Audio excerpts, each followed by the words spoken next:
నమస్తే జీవనరేఖ child care కి స్వాగతం. పాపాయి రాకతో ఇల్లంతా సందడి మొదలవుతుంది.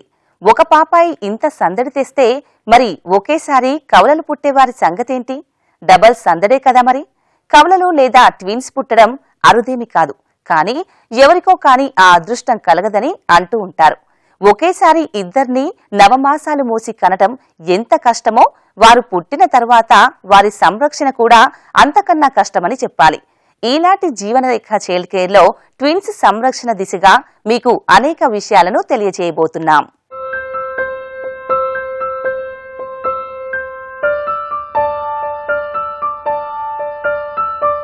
ఒక బిడ్డకి తల్లి కాబోతోందని తెలిసిన క్షణం నుంచే ఆ స్త్రీ ఆనందానికి అవధులు ఉండవు. అలాంటిది గర్భవతిగా ఉన్న మహిళ తాను చేయించుకునే రొటీన్ అల్ట్రాసౌండ్లో ట్విన్స్ ఉన్నారని తెలుసుకుంటే ఆ ఆనందం డబుల్ అవుతుందనటంలో సందేహం లేదు. సాధారణంగా ఒక శిశువుని గర్భంలో మోసేందుకే ఆపసోపాలు పడతారు స్త్రీలు. అలాంటిది ఇద్దరు శిశువులను మోసి కనటం అనేది కేవలం కవలలను కన్న తల్లులకు మాత్రమే అనుభవం తప్ప మాటల్లో చెప్పలేనిది. ఇక వారిద్దరూ పుట్టాక వారిని పెంచటం మరింత పెద్ద ఛాలెంజ్ అని చెప్పాలి. సాధారణంగా ఐడెంటికల్, అన్ఐడెంటికల్ ట్విన్స్ అని అంటూ ఉంటారు. వీటి అర్థం ఏంటి? మీరే చూడండి. ఫీమేల్ నుంచి వచ్చేటువంటి, స్త్రీ నుంచి వచ్చేటువంటి అండము, పురుషుడి నుంచి వచ్చేటువంటి శుక్రకణము అంటే ఓవం మరియు స్పర్మ్ కలిసినప్పుడు ఫామ్ అయ్యేటువంటి దాన్ని సంయుక్త బీజము లేదా జైగోట్ అంటారు. ఒకే జైగోట్ నుంచి అంటే ఒకే సంయుక్త బీజం నుంచి అది కొద్ది రోజులయ్యాక విడిపోయి కవలలుగా మారితే అప్పుడు వారిని ఐడెంటికల్ ట్విన్స్ అంటారు. అంటే ఒకే రకంగా ఉండేటువంటి కవలలు. మళ్ళీ కూడా దాంట్లో కూడా ఏ దశలో ఈ జైగోట్ లేదా సంయుక్త బీజం విడిపోతుందో ఆ దశని బట్టి వారికి ఉండేటువంటి అంటే మాయలో ఉండే లేయర్స్ని బట్టి కొన్నిసార్లు ఋతుచక్రంలో అంటే స్త్రీల యొక్క ఋతుచక్రంలో లేదా మెన్స్ట్రువల్ సైకిల్లో మామూలుగా ఒక అండమే ఓవమే రిలీజ్ కావాలి.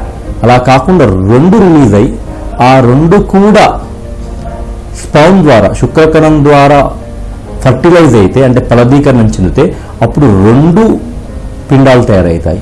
వాటిని డైజైగోటిక్ ట్విన్స్ అంటారు.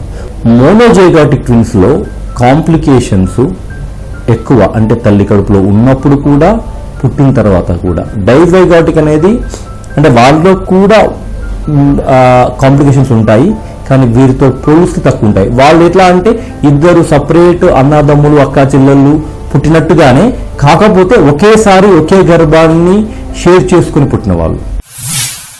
సాధారణంగా టర్మ్ బేబీస్ 40 వారాలకు పుట్టడం చూస్తాం. మరి ట్విన్స్ వీరు సాధారణంగా 37 వారాలకు పుట్టడం చూస్తాం. మరి వీరిని స్వాగతించేందుకు ఎలాంటి ప్రిపరేషన్స్ చేయాలి? మీరే చూడండి. సాధారణంగా ఒక్క శిశువుని కడుపులో మోసే స్త్రీకి డ్యూ డేట్ అంటే శిశువు జన్మించే సమయాన్ని 40 వారాలుగా క్యాలిక్యులేట్ చేస్తారు వైద్యులు. అలాగని ఒకే శిశువు పుట్టినా కూడా 40 వారాల గడువులో పుట్టాలని రూలేమీ లేదు. కొందరు వారాలు తక్కువగా కూడా పుట్టచ్చు. ఇక ట్విన్స్ను మోసే స్త్రీలలో ఈ డ్యూ డేట్ మరికాస్త వెనక్కి జరిగే అవకాశాలు కూడా ఉండొచ్చు. సాధారణంగా 37 వారాలకి ట్విన్స్ పూర్తిగా ఎదిగి బయట ప్రపంచం చూసేందుకు రెడీగా ఉన్నట్టే. ఇక కొందరు 39 వారాల్లో కూడా ఫుల్ టర్మ్గా పుట్టే అవకాశం ఉంటుంది. అలాగని అందరు ట్విన్స్ ఇలానే పుడతారని అనుకుంటే పొరపాటే. అంటే ఒకటే గర్భాశయాన్ని ఇద్దరు బిడ్డలు పంచుకోవాలి. ఓకే, సో అంటే ఆ ఇరుకుదనం వల్ల లేబర్ ముందుగా ట్రిగర్ కావచ్చు. సో అంటే ముందుగానే తల్లి కాన్పులోకి వెళ్ళిపోయి కాన్పు కావచ్చు. అలా కావడం ఒక కారణం అయితే, ఇంకొక కారణం ఏమిటయ్యా అంటే ఈ complications especially monozygotic ట్విన్స్లో, identical ట్విన్స్లో complications ఎక్కువగా ఉన్న కారణంగా ఎవరైతే డాక్టర్ గారు చూస్తున్నారో అంటే బిడ్డ యొక్క 6 గంటల తల్లి కడుపులోనే ఎక్కువ రోజులు ఉంటే చనిపోయే ప్రమాదం ఉంటుంది, స్టిల్ బర్త్ అంటారు. అలా కాకుండా పుట్టిన తర్వాత కూడా లేటుగా పుట్టినా కూడా కాంప్లికేషన్స్ రావచ్చు. ఆ కారణంగా త్వరగా వారిని డెలివరీ చేయడం జరుగుతుంది. ఇక కొందరు కవలలు 32 నుంచి 34 వారాల సమయంలో పుట్టినా కూడా సర్వైవల్ ఛాన్సెస్ ఎక్కువగానే ఉంటాయి, పెద్దగా ఏమీ లాంగ్ టర్మ్ కాంప్లికేషన్స్ లేకుండా. కాకపోతే వీరిలో శ్వాసక్రియ సరిగ్గా పరిపక్వత చెందకపోవటం వల్ల కొంత వ్యవధి ఎన్ఐసియులో ఉండాల్సిన అవసరం పడుతుంది. ఫీడింగ్ విషయంలో వీరి పట్ల ప్రత్యేక శ్రద్ధ అవసరం పడుతుంది. ఎందుకు అంటే వారికి కొన్ని ఇబ్బందులు ఉంటాయి. ఏ రకమైన అంటే శ్వాసపరమైన, అంటే లంగ్స్ అంటే ఊపిరితిత్తులు పూర్తిగా ఫామ్ అయి ఉంటాయి కానీ పరిణితి చెంది ఉండవు, మెచ్యూర్ అయి ఉండవు. ప్రత్యేకంగా ఒక సబ్బు లాంటి పదార్థం ఉంటుంది, సర్ఫాక్టెంట్ అంటాం, అది కొద్ది తక్కువగా ఉంటుంది.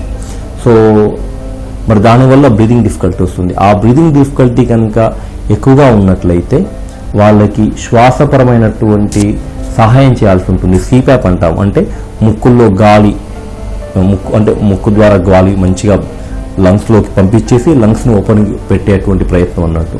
ఒకవేళ ఆ ఇబ్బంది ఎక్కువగా అయినట్లయితే కొన్నిసార్లు వెంటిలేటర్ మీద అంటే కృత్రిమ శ్వాస కూడా పెట్టాల్సిన అవసరం ఉంటుంది. అదే కాకుండా వారు ఎర్లీగా పుట్టిన కారణంగా టెంపరేచర్ మెయింటైన్ చేయలేకపోవచ్చు, కాబట్టి వామర్లో లేదా ఇంక్యుబేటర్లో పెట్టాల్సిన అవసరం రావచ్చు. అదేవిధంగా వాళ్ళకి షుగర్స్ యొక్క అంటే బ్లడ్లో ఉండేటువంటి చక్కెర తక్కువగా ఉండే అవకాశం ఉంటుంది, కాబట్టి దానికి హెల్ప్ చేయడం కోసం. సో మేమేం చేస్తామంటే ఆ బిడ్డలు నర్సరీలో ఉన్నప్పుడు వాళ్ళకి ముందైతే ఒక చిన్న గ్లూకోజ్ డ్రిప్ ద్వారా ఇవ్వడము, ఆ తర్వాత వాళ్ళ పరిస్థితిని బట్టి మెల్లమెల్లగా కొద్దిగా పిండిన తల్లిపాలు ఒక ట్యూబ్ ముక్కు ద్వారా పొట్టలోకి పెట్టి లేదా నోటు ద్వారా పొట్టలోకి పెట్టి కొంచెం ఇచ్చి ఒక్కసారి వాళ్ళకి మెచ్యూరిటీ వచ్చిందన్న పరిస్థితిలో ఇవ్వడం జరుగుతుంది. కొందరు కవలలు 24 నుంచి 28 వారాల మధ్య పుట్టే అవకాశం కూడా ఉంటుంది. వీరు దగ్గర 3 నెలల పాటు ఎన్ఐసిలో ఉండాల్సి రావచ్చు. వీరిలో సర్వైవల్ రేట్స్ ఎలా ఉంటాయి? వీరు ఎన్ఐసియులో కోలుకుని బయటపడ్డాక ఎదిగే కొద్దీ ఎలాంటి ఆరోగ్య సమస్యలు ఎదుర్కోవాల్సి రావచ్చు? ఈ విషయాల గురించి పీడియాట్రిక్ వైద్యులు ఏమంటున్నారో చూద్దాం. అంటే కొన్ని సందర్భాల్లో ఇది కామన్ కాదు, ఎస్పెషల్లీ మోనోజైగోటిక్ ట్విన్స్లో అంటే ఒకే జైగోట్ ద్వారా ఒకే సంయుక్త బీజం ద్వారా పుట్టినటువంటి పిల్లల్లో బేబీస్లో ఏమవుతుందంటే తల్లి కడుపులో ఉన్నప్పుడు వాళ్ళు ప్లసెంటాని మాయని షేర్ చేస్తారు. అంటే వాళ్ళ యొక్క రక్త సరఫరా అనేది ఒకే మాయ ద్వారా రావడం ద్వారా కొన్నిసార్లు ఒక బేబీ నుంచి ఇంకో బేబీ లాగేస్తుంది, దాన్ని ట్విన్ టు ట్విన్ ట్రాన్స్ఫ్యూజన్ అంటాము. సో అటువంటి సందర్భాల్లో ఇప్పుడు ఉన్నటువంటి సదుపాయాలు వసతులను చూస్తే అది బిడ్డల్ని డెలివరీ చేయకుండానే ట్రీట్మెంట్ ఇచ్చేటువంటి కొన్ని సదుపాయాలు ఉన్నాయి.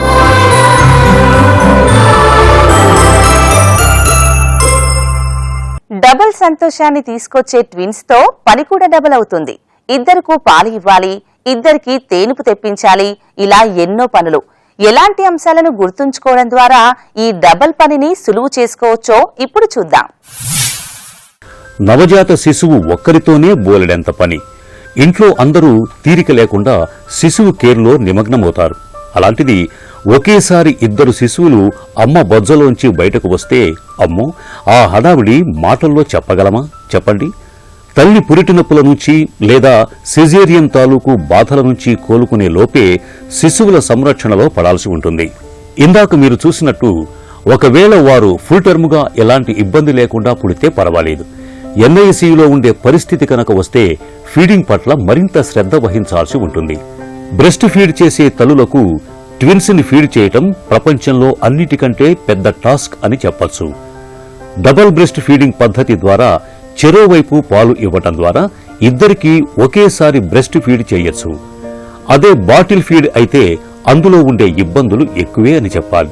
అంతేకాదు, బ్రెస్ట్ ఫీడ్ చేయటం ద్వారా ట్విన్స్ కి చక్కటి పోషకాలను ఇవ్వటమే కాదు, తల్లితో అనుబంధం కూడా పెరుగుతుంది. 2 పిల్లలకి బ్రెస్ట్ ఫీడ్ చేయటం చాలా కష్టమని అనుకుంటారు చాలా మంది. కానీ సరైన టెక్నిక్ గనక తెలుసుకుని శిశువులు సరిగ్గా ల్యాక్ చేయగలిగితే బ్రెస్ట్ ఫీడింగ్ ఫర్ ట్విన్స్ ఎంతో సులభమైనది అనిపిస్తుంది. ట్విన్స్ ఉన్న పేరెంట్స్ చాలా మంది మదర్స్కి ఏంటంటే మా పాలు సరిపోకపోవచ్చు అనే ఫీలింగ్ ఉంటుంది. But it's not true. Fortunately when God has given 2 babies, he give enough milk for 2 babies. So most of the mothers, twins ఉన్నా కానీ better to give mother's milk. పుట్టబోయేది కవలలు అని తెలిసిన తరువాత వారు పుట్టే ముందుగా అన్ని రకాలుగా ప్రిపేర్ అయి ఉండటం మంచిది. ఈ ప్రిపరేషన్స్ లో పడి గర్భంలో కవలలను మోస్తున్న స్త్రీలు అధికంగా అలసిపోవటం కూడా మంచిది కాదు. ఎందుకంటే వారు నెలలు నిండి పుట్టినా లేదా నెలలు నిండకుండా పుట్టినా కూడా వారు ఈ ప్రపంచంలోకి వచ్చాక ఎంతో పని ఉంటుంది. అందుకే ఇలాంటి స్త్రీలు సాధ్యమైనంత రెస్ట్ తీసుకోవటం మంచిది. ఈ కాలంలో ఉమ్మడి కుటుంబాలు అరుదు. అలాంటప్పుడు ట్విన్స్ తో బ్లెస్ అయిన పేరెంట్స్ కొన్ని సదుపాయాలను వినియోగించుకోవడం ద్వారా సులువుగా వారి పట్ల కేర్ తీసుకోవచ్చు. నేటి రోజుల్లో పట్టణీకరణ, భార్య భర్త ఇద్దరూ ఉద్యోగాలు చేయటం ఇలాంటివన్నీ కూడా మామూలైన విషయాలే.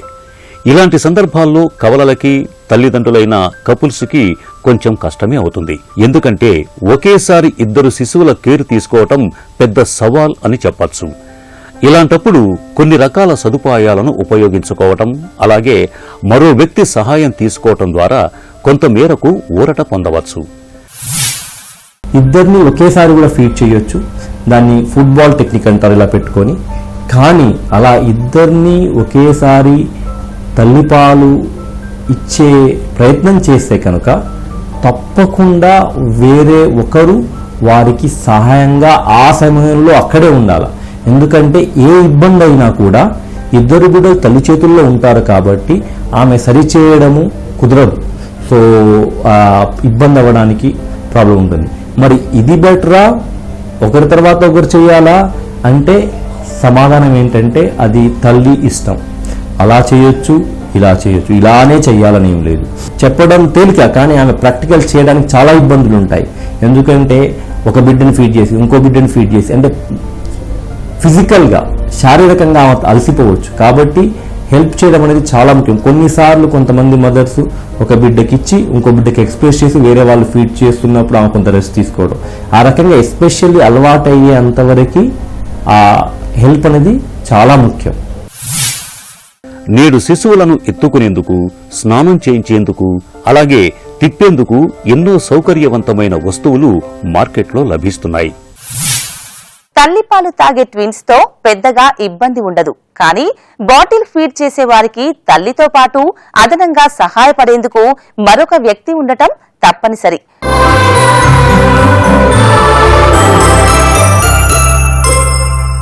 ట్విన్స్ తో డబుల్ జాయ్ వస్తుంది సరే, కానీ డబుల్ ఇబ్బందులు కూడా వచ్చే అవకాశం ఉంది.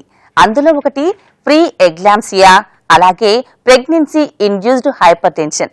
ట్విన్స్ ని గర్భంలో మోసే తల్లుల్లో డెలివరీ ముందుగానే కావటం, అలాగే ఇతర కాంప్లికేషన్స్ కూడా సాధారణమే. వీటిలో కొన్ని వజైనల్ బ్లీడింగ్, జెస్టేషనల్ డయాబెటీస్. వీటికి సంబంధించిన వివరాలు ఇప్పుడు చూద్దాం. ట్విన్స్ ను మోసే స్త్రీలలో వచ్చే కాంప్లికేషన్స్ ఒకంత ఎక్కువే అని చెప్పాలి. అప్పటిదాకా రక్తపోటు నార్మల్గా ఉన్న స్త్రీలు గర్భం దాల్చిన తర్వాత హైపర్ టెన్షన్ బారిన పడితే దానిని ప్రెగ్నెన్సీ ఇండ్యూస్డ్ హైపర్ టెన్షన్ అంటారు. దీనిని జెస్టేషనల్ హైపర్ టెన్షన్ అని కూడా అంటారు. ఇదే కండిషన్ గనక మరింత తీవ్రమైతే ప్రీ ఎక్లాంప్సియా అనే కండిషన్ రావచ్చు. దీని ఫలితంగా కిడ్నీలు కూడా డ్యామేజ్ అయ్యే అవకాశం ఉంది. ప్రీ ఎక్లాంప్సియా కండిషన్ కవలలను మోసే స్త్రీలలో సాధారణమా? దీనివల్ల గర్భస్థ శిశువుపై ఎలాంటి ప్రభావం పడుతుంది అనే ప్రశ్నకి పీడియాట్రిక్ వైద్యుల సమాధానం చూద్దాం. సమ్ టైమ్ అన్ఫార్చునేట్ గా మదర్స్ కనుక associated problems, for example like pre eclampsia అంటే డెలివరీ టైంలో, డెలివరీ కాకముందు వచ్చే బ్లడ్ ప్రెషర్ పెరగడంతో తల్లికి వచ్చే ప్రాబ్లమ్స్, ప్లస్ డయాబెటీస్ ఉన్న మదర్స్లో ఇంకా ట్విన్స్ ఉంటే కాంప్లికేషన్స్ కొన్ని ఎక్కువ వచ్చే అవకాశం ఉంటుంది. ఏంటంటే ఫస్ట్ ఆఫ్ ఆల్ ఈ ప్రీ ఎక్లాంప్సియా మదర్కి ఎప్పుడైతే బ్లడ్ ప్రెషర్ ఎక్కువ ఉంటుందో ఆ బ్లడ్ ప్రెషర్ మూలంగా పిల్లలకి పోషక పదార్థ న్యూట్రియంట్స్ సరిగా అందవు. సో బై అండ్ లార్జ్ ఇటువంటి బేబీస్ చాలా వీక్గా ఉంటారు. They are called small for days babies. అంటే వాళ్ళకు ఉండాల్సిన వెయిట్ కంటే కూడా ఆ వయసుకి తక్కువగా పుడతారు. అటువంటి పిల్లల్లో బ్లడ్ షుగర్ ప్రాబ్లమ్స్ వస్తాయి. అంటే బ్లడ్ షుగర్ ఫ్లక్చుయేట్ బాగా అవుతుంది. కాల్షియం ప్రాబ్లం రావచ్చు, ఇన్ఫెక్షన్ ప్రాబ్లం రావచ్చు, వెయిట్ గెయిన్ ప్రాబ్లం రావచ్చు, and thermal instability, heat regulation problem కూడా రావచ్చు. సో ఇటువంటి బేబీస్ అంటే ట్విన్ బేబీస్ మదర్స్ లో ఎప్పుడన్నా ప్రీఎక్లాంప్సియా ఆర్ డయాబెటీస్ ఉన్నప్పుడు నార్మల్ బేబీస్ కంటే ఎక్కువగా జాగ్రత్త తీసుకొని ఇమీడియట్ గా we plan to shift to higher centre or in the neonatal unit for better monitoring of the babies.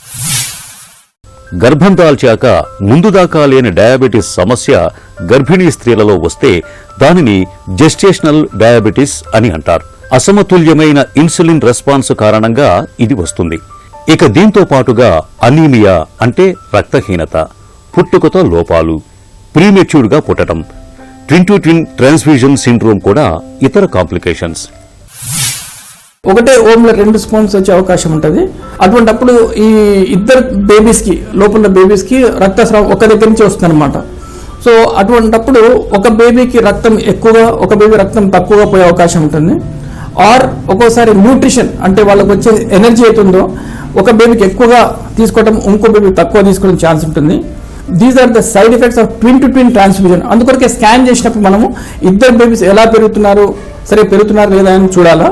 Plus the amniotic pockets size బట్టి మనకి ఇటువంటి ట్విన్ టు ట్విన్ అవకాశం ఎక్కువగా ఉంటే then laser or ablation technique తోని this problem can be treated. ఈనాటి జీవనరేఖ child care లో చూసిన అంశాలన్నింటినీ ఒకసారి గుర్తు చేసుకుందాం. ట్విన్స్ అంటే కవలలు ముఖ్యంగా 2 రకాలు.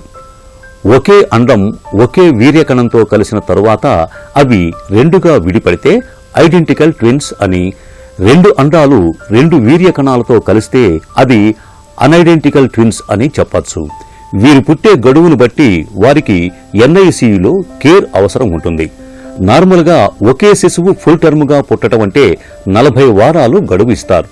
అదే కనుక ట్విన్స్ అయితే 37 వారాల సమయంలో పుడితే వారిని ఫుల్ టర్మ్ ట్విన్స్ గా చెప్పుకోవచ్చు. డబుల్ సైడ్ బ్రెస్ట్ ఫీడింగ్ పద్ధతి ద్వారా, అలాగే ఇద్దరికీ ఒకేసారి తేనుపు తెప్పించటం ఒకంత కష్టమే అయినా కూడా ఒక్కసారి వారిని హ్యాండిల్ చేయటం అలవాటైతే ట్విన్స్ ని పెంచటం సరదాగా ఉంటుంది.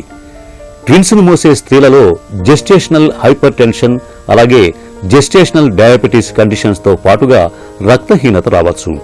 ఈ కండిషన్స్ ప్రభావం పుట్టబోయే శిశువులపై ఉంటుంది.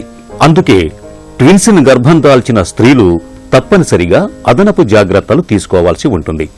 జీవనరేఖ చైల్డ్ కేర్ కార్యక్రమాన్ని మీరు www.youtube.com/ETV Life Indiaలో చూడొచ్చు మరియు www.facebook.com/ETV Life India, అలాగే www.twitter.com/ETV Life Indiaలో ఫాలో చేయొచ్చు.